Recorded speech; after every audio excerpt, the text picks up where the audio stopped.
seeking a motion to approve the minutes of April 27th, 2026. So moved. Second. Second. Okay. Any questions? All in favor? Aye. Opposed? Motion carries. The committee will be asked to approve the audit of the bills. I'm seeking a motion to approve the audit of the bills as presented. So moved. Second. All in favor? Aye. Opposed? Motion carries. Thank you. Well, we have Excellence in Action, Thomas Jefferson Elementary, but they are not here right now. It'll be a little bit late, and so we're going to skip ahead to agenda item 7, recommendation for preliminary 2026-27 budget. Ms. Channel, Assistant Superintendent of Operations, will present the preliminary budget for the 2026-2027 school year. Thank you. Good evening, everyone. So Good evening. thank you. Better respond. So we are looking at the initial budget. You know that this is a lengthy process, so we are in the next step of that process. The highlights of our initial budget, the budget calendar, so we started this process in January, and we will continue to look at and develop this budget throughout the next several months, and we will do final approval in October of 2026. The basis of the initial budget came from the budget assumptions that were presented back in January. We did budget reconciliation at the last board meeting, and so those things are continuing to be a part of the conversation that we're moving forward with. There will be budget adjustments, so we look at pupil count, private school voucher costs, final staffing plans, and salary adjustments. We'll talk about that in a little bit. And then just the initial budget by fund, I will show that to you and we'll present that information. So here's our budget calendar. I showed something similar to this when I presented the budget reconciliation plan. You've already approved the budget reconciliation plan. We are now here with the committee approval for this initial budget. And then I will be back with you again on June 8th for that final approval, and we will talk about some defeasance in addition to that that deals with the prior year. And like I said, we'll continue through with all of the dates until we get to that final adoption of that budget in October 27th of 26. So the basis of our initial budget, those budget assumptions that were shared, the budget reconciliation, I just pulled a few things that we were looking at as far as expenses and revenue. So for expenses, we had that increase in some of the employee group wage salaries by that 2.63%. That aggregate health insurance premiums, we increased to 10%. If you remember from the assumptions, we'll go from 10 to 8 to 6 back down. And then there were just salary adjustments for some of the employee groups that you gave approval for at the last board meeting. And for revenue, we had that reduction of certified staff at the elementary level based on those pupil enrollments, as well as district budgets that were reduced by 1.5%, and then that adjustment to the high-cost special education reimbursement that we talked about as well. So with annual pupil counts, we have that third Friday count that happens in September. That allows us to know actually how many students are enrolled in our district and coming to school, so that will happen, and that has an impact on our state aid and the revenue limit that is set. We have some fluctuations with declining enrollment, but we have that 3-year rolling average, so really we have some protections from that, but we will continue to monitor that as we're looking at budgets. And then open enrollment revenue is something that we pay attention to. So we pay attention to any of those open enrollments coming to us from other districts, as well as the ones that are going out. For the parental choice program, the private school vouchers, we won't know those costs until October. As this has been shared before, it does have an impact on us because we have to tax for that amount in our community. But that is money that we end up sending back to DPI that is then sent straight to private schools. So that has an impact on our budget as well. And then the tax levy and mill rate, we won't get to that until we're further down the road, because we have to have accurate numbers when we're looking at budgeting for that. And then we'll also talk about defeasance strategies for paying off debt for the future as well, when we get to that point for our budget. So here is our initial budget for 26-27 by fund. So you'll see that in Fund 10, that's our general fund. You'll see the money here, the expense including the transfer to Fund 27. So then we have the revenue there.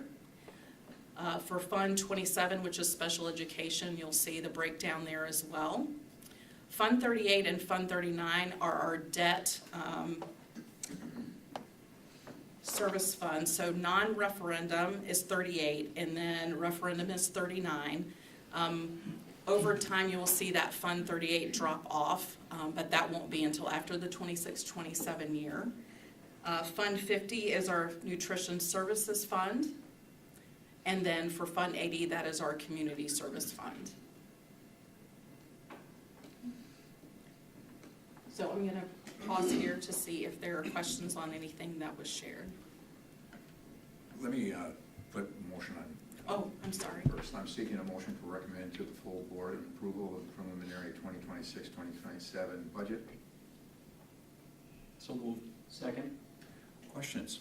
Go ahead. Just one on the health insurance. Nationally, utilization has been down the first 4 months of the year. Do we have any update from M3 on what our trend is showing? I will have to check into that. I'm not sure right now, but I can get back to you on I was that. just curious, because I saw that the 10%, which I think is still the right thing to do from a budgeting perspective, but Yeah. we may get some positive news there. Maybe we won't, I don't know, but overall national trend is favorable. Thank you. Other questions? I had a question on the health insurance as well. I think it was the Hayward School District. They had a huge increase in their costs, and it blindsided them. They were almost going to ask the teachers to take cuts. Do we have any firm numbers yet on what next year will be, so we don't, mess up the numbers and the calculations you've got? I believe we've looked at all of those things, but I will just double check with. And the okay. 10% is what we decided. Yeah, so we should be good. Okay. Yeah. Thank you. Other questions? Yeah, with the 1.5, what are the buildings deciding to cut? How's the 1.5? What's Yes. getting cut? Yeah, so the 1.5% that's coming from all the district budgets, I provided that information back to the building so they know exactly how much money that is from their budget, and they're getting to decide where they would like to apply that deficit. Pencils. Can that be reported back to us in some ways? I think Corey's question is excellent. We want to know what they're having to cut. Yeah, And I the public mean- should know what they're having to cut. Right, last week we approved 2.63 wage increase for everybody. To offset that, buildings are losing 1.5 of something. Yep. Now, how does that affect what goes on in the buildings, and how does it affect the kids? Yes, I will get that information to you. Thank you. Okay. Follow-up questions? All right, with that, all in favor? Aye. Opposed? Same. Abstention, one abstention. Motion carries. Thank you. With that, because we do not have our presentation yet, we're going to continue to move on to agenda item 12. She's here, she's in the back. She's here? Sorry, I'm back here. Oh, you are back there. Thank you. All right, well then we can get back onto the regular agenda items. So with this, Thomas Jefferson Elementary Principal Megan and Associate Principal Matt will give a brief presentation on the great things happening at Thomas Jefferson School. Yeah, hi, sorry I'm late. I'm Megan Korak, principal at Thomas Jefferson. Matt is actually at another meeting for our PTO, it's their last one, and he's in that meeting, so he cannot be with us today. But pictured is our staff for this year. For those that don't remember, it was a consolidation of Grant and Jefferson together, and so that is our crew at the beginning of the year there. All right, if you haven't heard, Diana did a nice presentation on social media about this. But Grant and Jefferson both got high impact schools from the state, which is nice to see. So just showing the growth that we make last year in both buildings, which was nice. Data highlights, so 27% of our TJ student population had a PSP at the beginning of the school year. Since then, 37% of those PSPs have been exited. And then in our second grade specifically, 52% of them have been exited, which is great to see. 4 special ed students were moved to a 504 plan, so graduated out of that special ed status. We had another 5th grade special ed student who received multiple areas of special ed services and now is only in speech and has dropped all the other ones because of the success they're making. So great things we see from those aspects. This year, so Thomas Jefferson had a Jaguar, but it was running a little ragged over the years. So with the combination of us and our PTO, we were able to raise money to get a new Jaguar. So then we spent the time where each classroom in the building came up with a name for our Jaguar, and then each grade level then voted on it, and then those names along with staff also put in their suggestions, and then the entire building got to vote on the mascot name, and they came up with TJ. Then we got a lot of students that, if you weren't familiar with Grant, they had the Bulldogs and we were Oreo, and they have missed Oreo, so Thomas Jefferson adopted Oreo, and now we have 2 mascots, so we have Oreo and TJ. Then to conclude, just some fun events that we've done this year. So we had a PJ party for our dance. It was a combination of PTO and a family event. We had cookie decorating, but of course the weather didn't treat us the greatest, so we missed out on our families, but we didn't want the food to go to waste, so our students still got the opportunity to decorate.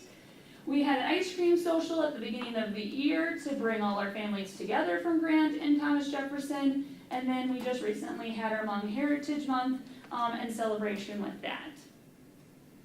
Does anybody have any questions for me? Questions from the board for Thomas Jefferson? I love that you adopted Oreo. What a cute way to. Yep, we have a certificate and everything. Must be a pound puppies growing up. Fabulous. Al Betry mentioned at our last CISA 9 meeting about the fact that you guys had the high impact award from the states. So thanks for bringing that up for everybody to know. No problem. You have definitely made an impact on the state level, and that has come out, and I'm glad you brought that up, because that has been talked about in the CISAs, both CISA 9 and CISA 8, over on the northeastern side, we've been talked about, so Okay, well done. good to hear, thanks. Others? Okay. Thank you All very right, much. thank you. Thank you.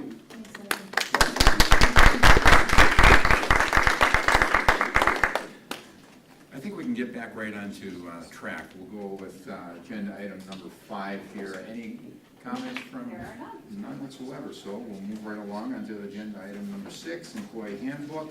Employee handbook updates for 2026-27 school year will be presented to the board for review and approval.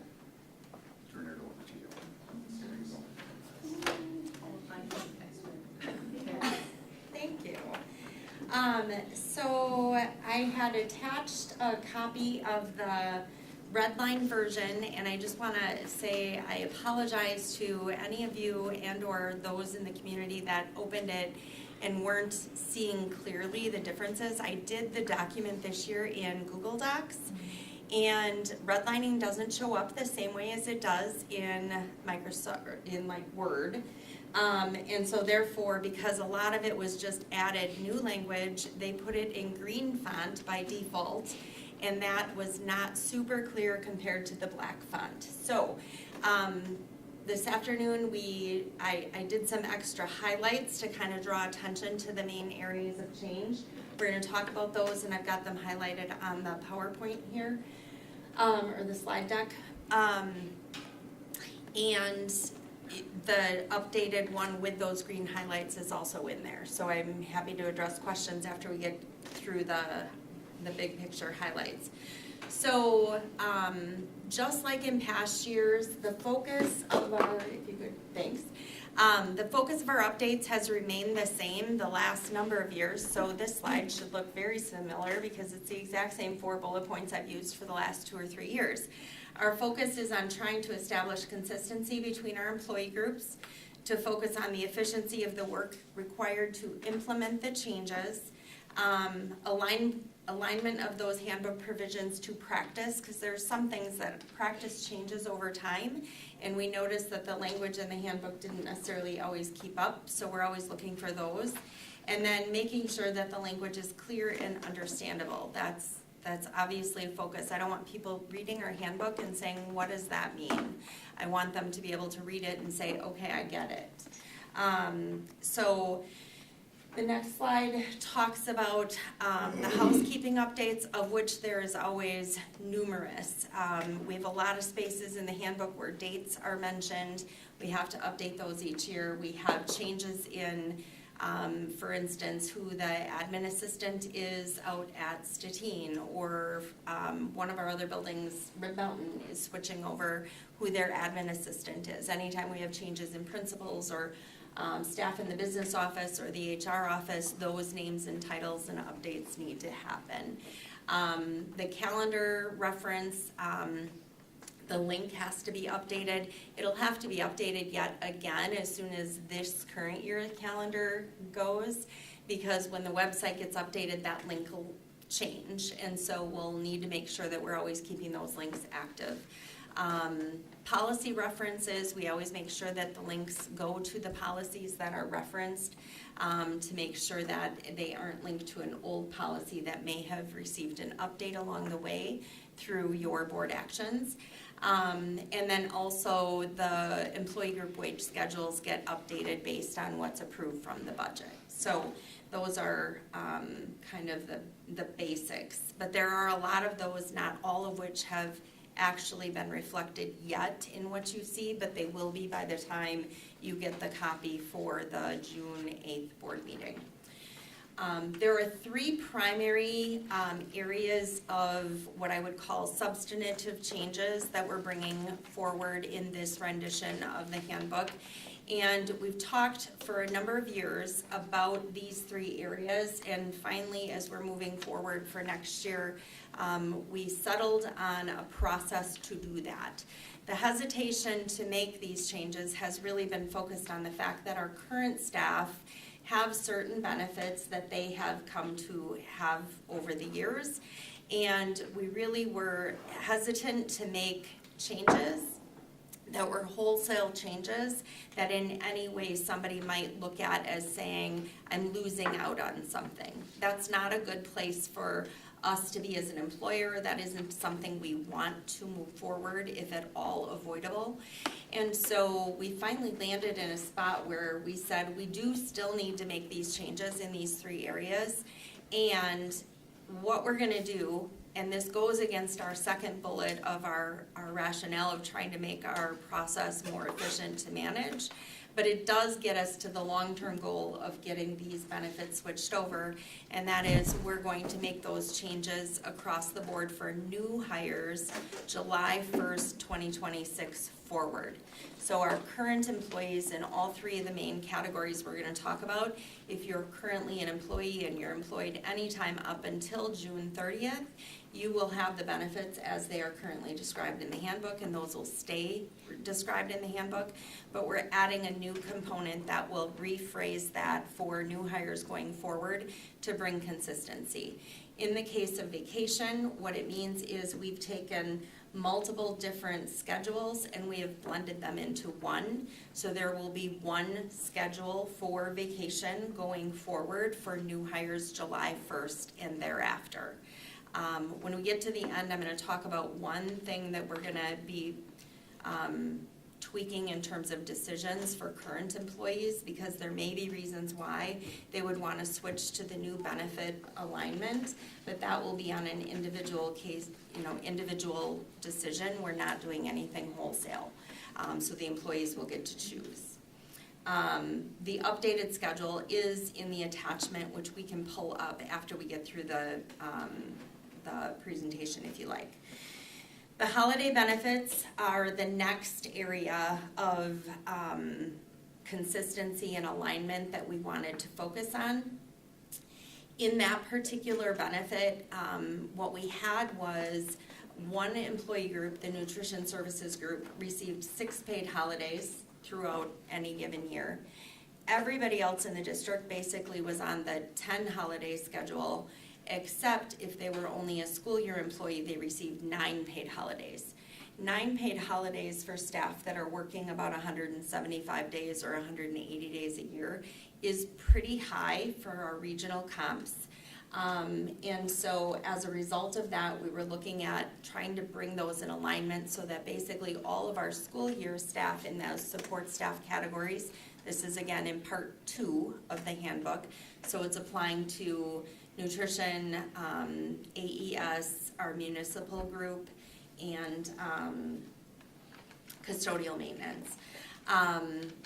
So what we're trying to do is get to the point where the 10 paid holidays will apply to anybody who has an employment position that is 230 workdays or more in the year. And they will receive all 10 of those paid holidays. Those that are employed, and I put a bottom number of 170 days, we really don't have anybody regularly contracted for less than that. I was just trying to make sure that it's clear that these are not benefits that apply to hourly staff, just in case there were questions about that. And up to 229 days, all of those employees in those categories would receive 6 paid holidays. So to what I spoke about before, if we were to be applying this across the board, we have a segment of employees in our AES group that would otherwise lose 3 paid holidays. We're not doing that to them. They can keep their 10 or their 9 paid holidays. They don't get paid for July 4th in that particular case. But anybody new hired that has not been with us is going to start with those 6 paid holidays if they work less than the 230 days. Again, this is part 2 of the handbook, so it applies to support staff. The third key area of change, and again, it's a different area, but you'll see the tie is all the same. For health and dental, we have had a different level of benefit. The employer contribution has been different based on the employee groups. They are all over the board, everything from the employer paying as low as 80% up to the employer paying as high as 95% for health insurance. And dental insurance is a little different, but it's still been disparate between all of the different support staff employee groups and our teachers and our admin and everybody. And so we're trying to bring some alignment to that area as well. And so going forward, beginning on July 1st, any new hires July 1st and forward, we are looking to have the exact same schedule provided for those benefits. And that would be for any full-time staff members, it'd be 85% of employer paid for health insurance, 85% employer paid for dental insurance. We would also be looking to move our eligibility to 30 hours a week as the minimum threshold to provide health insurance. That number was spelled out in the Affordable Care Act when that was passed a number of years ago. We maintained a 20-hour week threshold for eligibility for benefits up until this point. But as we've continued to look at our health insurance benefits and the costs and trying to get things into alignment, a number of our neighbors really subscribe to basically this kind of a structure, and we're looking to try to make sure that we have alignment across all of our employee groups. So this will make it much easier to manage going forward in our payroll and benefits area, and it'll make it much easier to explain to people versus when we're in orientation telling the custodian who's sitting next to the nutrition person that they're each getting a different dollar amount from us as the employer to support their family. But it does make it, at least temporarily, more difficult because we also are maintaining all of our current employees in their current structure. We're doing that by adding an additional level of codes, just to kind of keep that differentiated and make that as easy as possible in terms of our implementation without having significant takeaways come from that. And again, this particular piece would apply to all employees going forward, just to make sure that that is uniform. Before I talk about the last two, I want to pause there because that ends the pieces that are a little bit more blanket in terms of change, in the event that anybody has questions about those. Will the change from 20 hours to 30 hours, will that impact many current district employees? It won't impact many, it will impact some.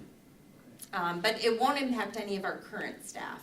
Again, Okay. that's for July 1st forward. So none of our current staff will be impacted, but I will, in full disclosure, we have some staff who are less than 30 hours a week on our insurance now. They will still maintain that, they will still be able to stay on the plan. It's for new hires who we have no commitment with at this point in time. So what's your plan for explaining this as you roll it out? Because sometimes it gets confusing when there are a lot of lanes that you're talking about.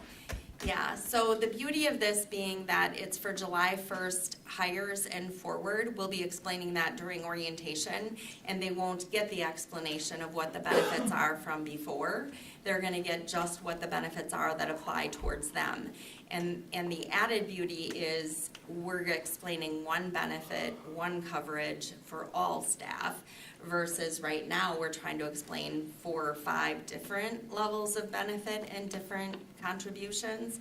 So it's actually pretty confusing now. This should help for our new employee orientation. The one notation that I do want to mention is that, for example, I'm going to use our custodians maybe as the example. So their current benefit for health and dental and for holidays would not shift in comparison to the July 1st benefit forward, okay? Because they're currently at those kind of percentages, or pretty darn close. The vacation benefit, however, does have an increase to it that they would be eligible for if they switch to the new benefit. Anytime we have, we're gonna be sending out a letter that's gonna be individualized for each person to let them know, here's your current benefit, here's the benefit for July 1st forward, and here's a link to be able to elect whether you want to stay on the current benefits in the package as they exist, or if you want to change to all of the new benefits, but it's the whole package. They won't be able to pick and choose and say, well, I want the upgraded vacation, but I want to keep the higher contribution that you're making for health insurance, for example. Because they need to be either in one bucket or the other. But we are going to give every individual an individualized letter as long as this gets approved and moves forward. And it will describe those 2 options, option A, option B. Option A would be the default, option B is optional, and they can select into that by filling out a online form for us. So we had a whole lot of conversation about that to try to make sure that we're giving them every opportunity to make the decision that's best for them and their families. Sounds like you have a good plan. We tried. I hope it goes that way and everybody thinks that. So, any other questions on these 3 more significant changes? I have 2 last ones which are a little less impactful. Teacher retirement, I would put this in housekeeping, but anytime you talk about a change that has the word retirement in it, people kind of go, and so I wanted to make sure that I spelled out what this was. We did remove a segment of language under the teacher retirement that talked about an old group that was grandfathered that they could stay with the benefit they would get their retirement benefit as long as they had at least 10 years of service. That language dates back to 2005. I believe that's when payroll said that it went in. We are now more than 15 years past the 2011 change, which is the second item. And so anybody that's still working for us at this point for sure is eligible for that benefit if they were hired prior to that date. They also are for sure eligible for the second piece that's listed in that category. And so we're just trying to clean up and take out language that has like caveats in it that no longer applies because anybody still here fits that next category. We did that with a couple other things last year and the year before. This one came up as of this year because we're just hitting 15 years since the 2011 changes. We also had a number of questions this year. I think we're just getting to the point where folks that we hired after 2011 are getting to the point of retirement. And those of you who might have been around on the board, I know there's some of you at that point in time, the retirement language for teachers moved from a benefit like on the health insurance. They just get now a dollar amount, and there's also this, in 2011, now it's a tax sheltered annuity. So anybody hired since then. But because of that, there's no real definition of a retirement for those that fall into that post-2011 hire. And so I had one retiree this year who said, so you mean to tell me I've worked 32 years in education and I'm never actually going to retire because there's no definition for retirement? And I said, well, that's not really true. And so we referred to those folks in that category as retirement rather than resignation. But we decided to throw some language in there that clarifies how that retirement is recognized and ask that they also meet the December 1st date for letting us know, because that is really the true definition of our retirees. So that is in there, and again, I view that as housekeeping because it's not super significant, really has no bearing on any of the folks in that teacher category, at least not in any meaningful way. The last item is a change to the administrator retirement, and again, same as the first three substantive changes, this would only apply to new staff hired on or after July 1st. The current benefit for retirement for administrators is a defined benefit, which means it is related to insurance provided at a certain, like for a certain duration. So the benefit is what is guaranteed. What we're looking to do starting July 1st is move to a defined contribution, meaning the district would pay a certain amount and that amount would then go towards retirees purchasing their own insurance going forward. We have, through all of the prior changes with all of our other employee groups, moved all of our other employee groups to some sort of a defined benefit. And therefore, anybody hired really since the teachers moved in 2011 to a piece where we give them money and they go buy their own health insurance. We're trying to get the administrators into that same space. In this particular case, it isn't so much we don't want to disrupt things for the administrators, but the statutes provide a whole because that benefit is part of the contract that they accepted along the way. If an administrator is already under contract, it's pretty difficult unless we're gonna non-renew everybody and then rehire everybody to make a shift in that for any existing employees. I worked with an attorney and our OPEB representatives to try to figure and navigate this out. So we decided, similar to the other things, we're gonna start at July 1st going forward. But they'll go into that defined contribution as well, so our retirees will move into a space where they purchase their insurance outside of the district going forward after retirement. And that is like the high-level summary of all of those changes. Questions on those last two pieces that I reviewed? Any questions? Okay. Sounds like you planned this out a lot of time. This has been a number of years coming. These conversations I have remember some of at this. least 3 years, I think we've been contemplating, and I think the July 1st new hires going forward was the key to us being able to bring it forward, because the resistance has always been, we really didn't want to disrupt our current staff, so. I see that. I'm seeking a motion to recommend to the full board the approval of the 2026-27 employee handbook language. So moved. Second. All in favor? Aye. Opposed? Motion carries. Thank very you much. so much. And for your next meeting, just so you'll know, you'll have a clearer redlined version so that that is more obvious attached to the board book. And you'll also have a clean one with all of those changes incorporated, so you can look at both, so. Thank you. Appreciate that. Okay, we've already had agenda item 7. We're moving on to agenda item 8. Ms. Fuchs will present the proposed changes to the 2026-2027 paid meal prices.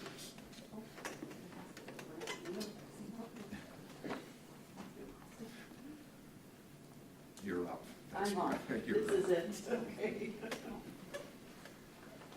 Hello, I'm Karen Fox, Nutrition Services Director, bearer of good news, I guess, tonight. So, every year we have to complete the USDA paid lunch equity tool. It's a matter of putting in the information and looking at what it tells us to do. So we needed to come up with the $3.19 required weighted average pricing. And the little spreadsheet they give us allows us to do that by inputting the different October meal accounts for free, reduced, and paid, or for the paid lunch pricing. So what we came up with to meet that pricing is across the board a 10-cent increase for each elementary, middle, and high school lunch price, and then a nickel for the breakfast pricing. Still is very reasonable pricing when you look at the cost of foods, and for us, supplies and labor. So that is, I'm asking for action on that. No action, I guess, no action. Just that you understand that meal pricing is gonna go up when they ask you, so. Well, actually, we do have a motion on this. I'm seeking a motion to recommend to the full board the proposed changes to the meal prices as presented. So moved. Second. All in favor? Aye. Opposed? Motion carries. Thank you. Thank you. Greatly appreciated. All right, agenda item 9. Mr. Tomsky, Dr. John Tomsky. I'm going to add that. Congratulations. We need to acknowledge those things when we have the opportunity to. And Mr. B.J. Brandt will present the suggested changes to the athletic and activities code. Okay, good evening. Thank you for taking the time to discuss this with us tonight. So really, with the activities code, so as a secondary administration group, ADs, principals, myself, we've kind of kept track of situations, questions that have arisen throughout the year, and we met last week to kind of recap and adjust our code where we felt that it needed some adjusting. So really, there's 4 or 5 different things going on here, and I'll just kind of summarize them, and feel free to stop me at any time if you have further questions about it. So Cassie, scroll down to 5, yep, right where you need to be, regulations. The intro paragraph, so previously it just said all participants must be full-time students, and it didn't really define what a full-time student means. So we added in our board policies on what defines a full-time student as it relates to athletics, so that is 5200 and 9720. So if you see on the agenda, we are seeking an update to policy 9720 as well this evening, and that is related to this clause. So as we were working on this, I guess just a little bit of context. So our middle schools, I believe this is the first year, have transitioned over to utilizing Fund 80 to fund their athletics and activities, which then opens up all of our middle school athletics and activities to any student in the community of that age, whether they be homeschool, private school, what have you. So as we were updating what defines a full-time student, we found that policy 9270 would not be in accordance with what we do with Fund 80. So if you look at 9270, we just added a clause on the end that says the restriction for non-WIAA participation does not apply to middle school athletics and activities, because of the shift to Fund 80, middle school athletics now are not WIAA sponsored. So we had to update that policy to make sure it's in accordance with our athletic code and how we're funding middle school athletics through Fund 80. I'll pause there. Okay, moving on to attendance. So we did update this section of the policy. As we discussed as a team, we found that our habitual truancy policy as it relates to our athletics code was a little vague. It just basically said if a student is cited for truancy, okay, what kind of truancy citation? There are multiple ones out there. We'll serve a suspension of 15 days, and then was very vague about what happens after that. So we met as a group and decided that we wanted to align this with our current practices around truancy, specifically if a student is cited to Marathon County Truancy Court. So basically what you're reading there aligns our athletic code expectations with the structures that are already in place through the county for truancy. So just giving our ADs a little more direction on how to handle situations of athletes or activity participants if they're cited for truancy. Thankfully, it is a pretty rare occasion, but it does happen from time to time. The next one, that's actually, we talked about that in November. I kept it highlighted because we did make that change in November for our grading windows. We transitioned to applying ineligibility at Q2 and semester 1 and Q3 and semester 2 grades. We talked about that in November, but I kept it highlighted just for our knowledge. If we scroll down, we also added some verbiage about lookalikes. We did have a clause about lookalikes as it relates to alcohol, but we did not have a clause on lookalikes as it relates to tobacco and other drugs. And across the state, probably across the country, this is becoming more of an issue, so we wanted to make sure we had something in our code specifically around tobacco lookalikes, as that's becoming much more prevalent in our community and with some of our students. So we are cleaning up that language so that we don't have a problem going in the future. Right, so the athletic code will prohibit any use of tobacco or drug lookalikes. And specifically what we're referencing here, pouches have become popular. We can thank these companies for trying to create these lookalikes that cause problems for all of us, as I've been hearing and been seeing in different areas, so. But is that even enforceable?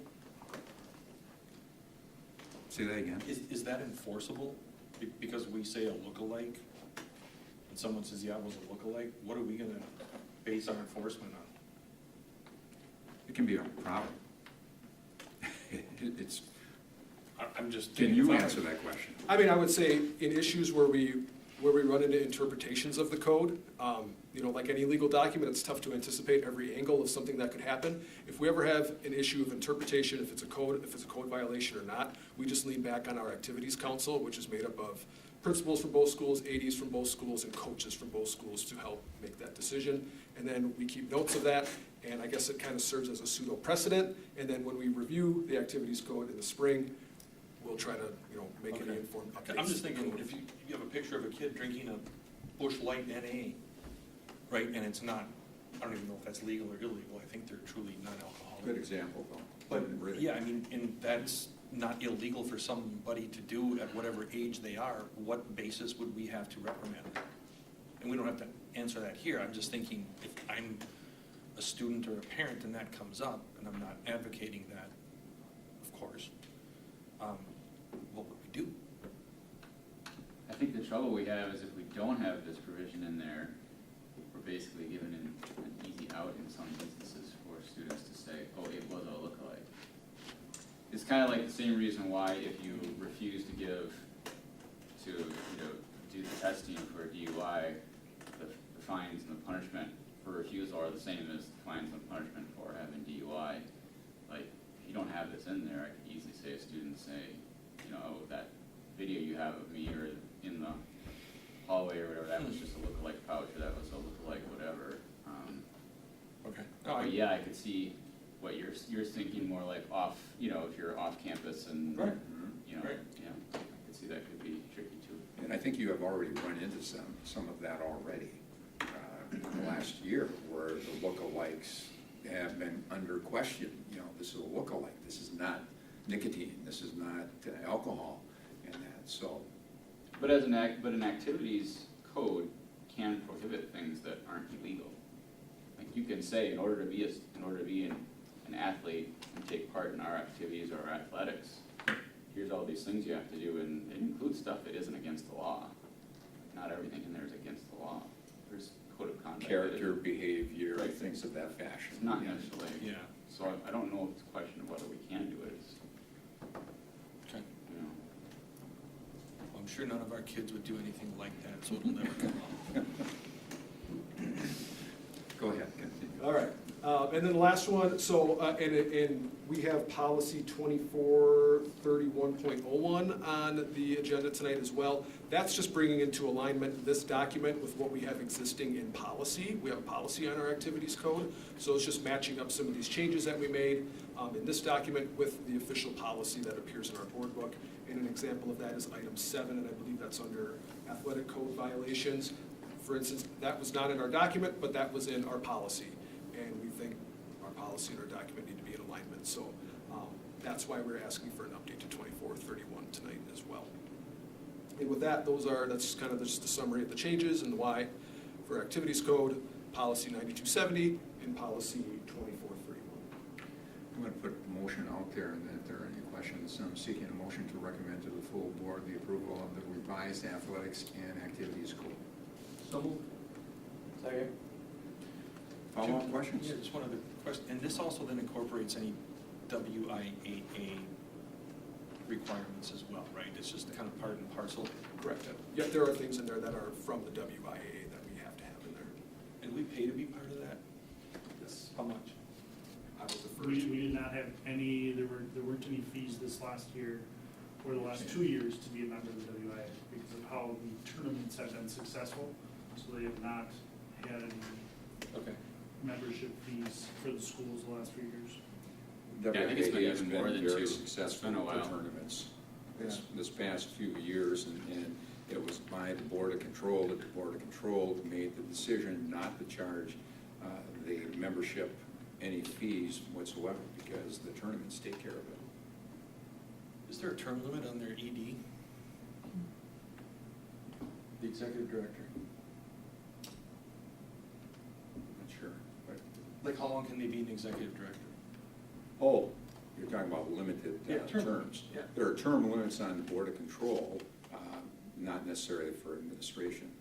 I think we should look into that, but that's another subject. Thank you. Thank you. We limit the governors, but not.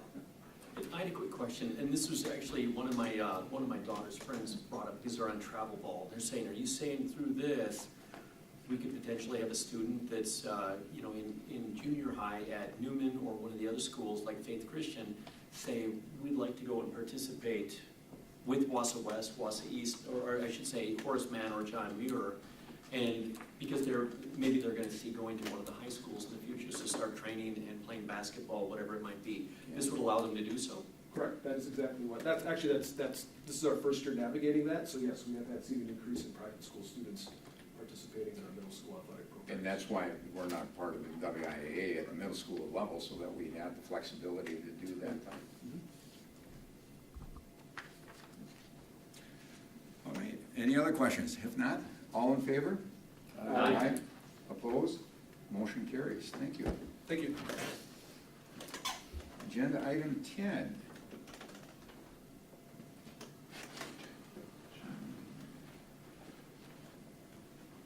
Next to it is Yeah, policy. next one here. Mr. Tomsky will present a proposed change to policy, which you've already done, so I'm going to skip over that, but we do have a motion for it. That is the policy 9270, home-based, private, or tribal schooling. I'm seeking a motion to recommend to the full board the approval of the proposed changes to policy 9270. So moved. Second. All in favor? Aye. Opposed?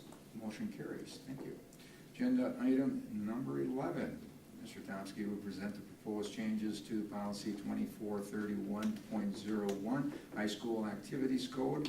And we continue, we'll do this motion. I'm seeking a motion to recommend to the full board the approval of the proposed changes to the policy 2431.01. So moved. Second. All in favor? Aye. Motion, opposed? Motion carries. Okay, agenda item 12, Mr. Mansky, you've been waiting patiently when we were going to move you forward. Now your turn is here. Giving us some information about the buildings and grounds, present on Riverview HVAC and roofing project. Good evening. Tonight I'm here to get the board's approval to move forward with Myron Construction as our GC for the Riverview Elementary HVAC roofing project. Before I do that, I'd like to, just share some important points and allow you to ask some questions also. So we have 75% complete plans and specifications for the project. And our, as planned, our next step was to find a general contractor to work with the districts, my department and administration, along with dynamic consulting engineers, to take the plans from 75 to 100%. And the important part of this was too often we don't capture what the district needs. It allows us to work through the problems, come up with more efficient and cost-effective ways of doing things. So we are, so the goal of this is when we get to 100%, whenever the funding source is available, we're ready to go. Because oftentimes funding comes in and then we have to wait too long. We miss bidding opportunity, we miss pricing opportunities because we have to go into design. So the whole goal here is to be ready to go. Next one, please. So just a quick timeline of what we've done since we had 75% plans. March 10th, we sent out a request for RFPs to various individuals that were interested in the project. This included a scope of what we needed in the proposal along with the plans and specifications that we currently have. Then on April 2nd, we had a mandatory pre-bid, pre-proposal meeting that allowed those individuals or companies to come and ask us questions about the proposal, the plans, mechanical, lighting, whatever they wanted to, and then gave them an opportunity to see the building and helping them prepare their proposal. Then on April 14th, we received 4 proposals that met the RFP requirements. On April 21st, the panel reviewed all the proposals and we chose 2 finalists that we wanted to interview at a later date. The panel included Wausau School District Buildings and Grounds, Administration, and then Dynamic Consulting Engineers. And then on May 1st, we interviewed the 2 finalists, and overall, the panel chose Myron Construction as the company we want to move forward as a GC. So if you go on the next slide, please. Thank you. So this portion between 75 and 100, we're calling that the pre-construction phase. I wanted to point out a few things about Myron's proposal and the proposal, the whole package itself. So Myron, this 25 to 100, Myron's fee, which was a requested cost that we had in our RFP, is $5,000. And with that $5,000, what that portion is that is where they can work with our design team, with the district, and that's when they get into the school and start looking at what does this project entail. It's also an opportunity, and what the expectation is that we limit the amount of surprises. So they're going to come up with valued engineering. They'll come up with, along with our team, they'll be coming up with, is this a 1-phase project? Is this a 2-phase project? And also during that time period, they're going to keep track of things that we have, issues that we have as far as supply, tariffs, all that stuff. So it's quite a bit of work to get us from 25 to 100%, but that is the objective of that portion. The estimated cost in the scope of the items that it's basically the direct costs. The project, they were the lowest bid. They also had the best proposal, probably the most thorough proposal, a proposal that we all felt comfortable with, but it's $5.6 million. A couple things I want to point out. Their direct costs were $5.2 million. And then to get to the 5.6, essentially, they added on their pre-construction service fee. They added on the construction fee, the $118,000, which is 2.25%.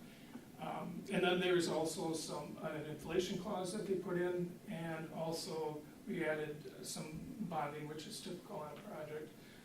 Some of the things I want to point out, and purposely we didn't have them part of the scope, was any additional needed insurance like builders risk insurance, abatement, which some of that stuff, it has been pointed out, but we might capture some of that this summer. So these are some of the things that we can take care of ourselves, or we don't need a consultant to work on these things. The other thing, contingency, we did not include contingency, and the whole premise of this approach is that even though there will be a contingency set later, we're gonna be working towards that right now. So from the 75 to 100, that's when we're gonna start looking at where are the pinch points, or where are there potential issues, and we're hoping that we have those addressed when we go to bid, or when we have the 100% plans out. They're commissioning the envelope and engineering fees. So we also had, we allotted 10% for the project. This is the HVAC, structural, roofing, design fees, abatement, RFPs or RFIs, and any submittal things that need to be taking place. So even though we're tracking under that, the cost for those services will be, we're looking at 10% of the project. So, I guess, do you have any questions on anything that I presented?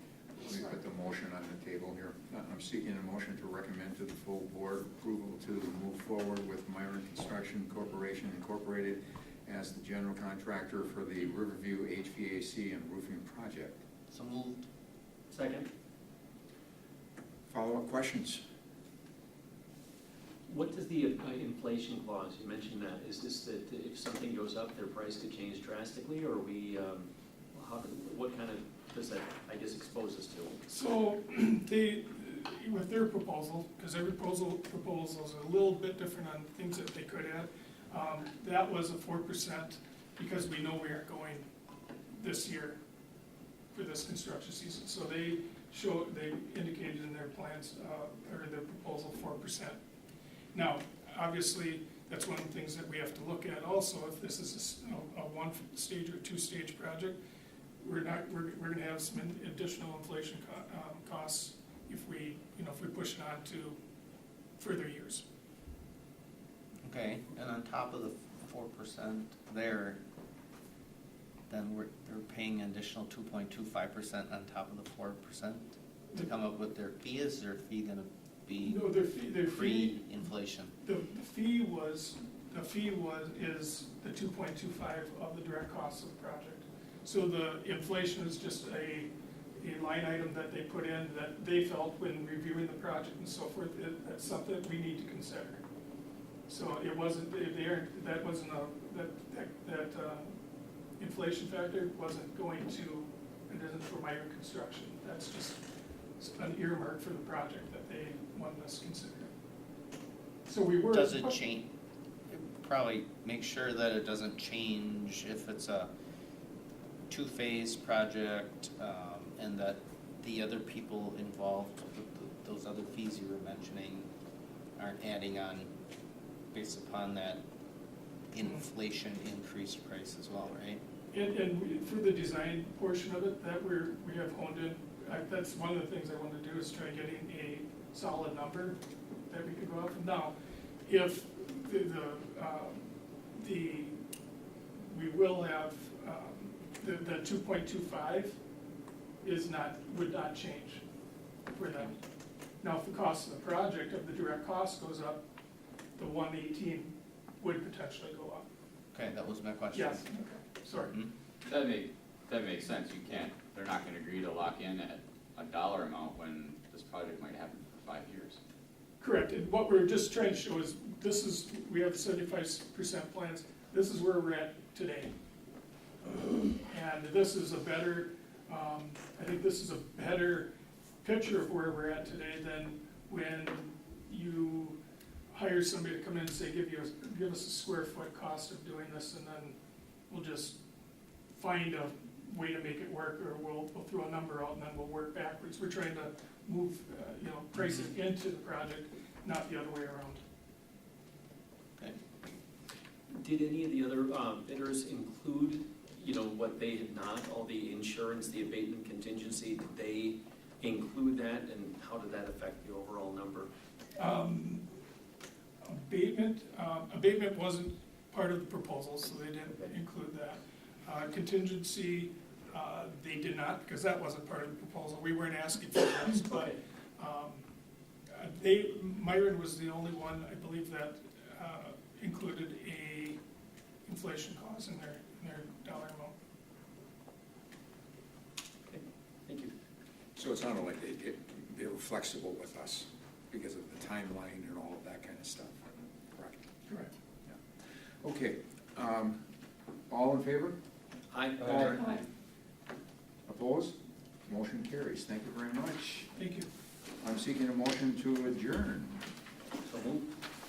Second. All in favor? Aye. Opposed? Motion carries. I will call a special meeting to order. And requesting for closed session pursuant to state statutes. Preliminary discussion regarding potential litigation, 19.85 G. So moved. Second. Roll call? Sarah? Yes. Charles? Yes. John? Yes. Pat?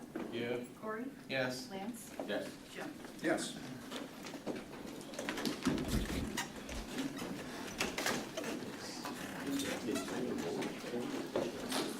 It's a good drive.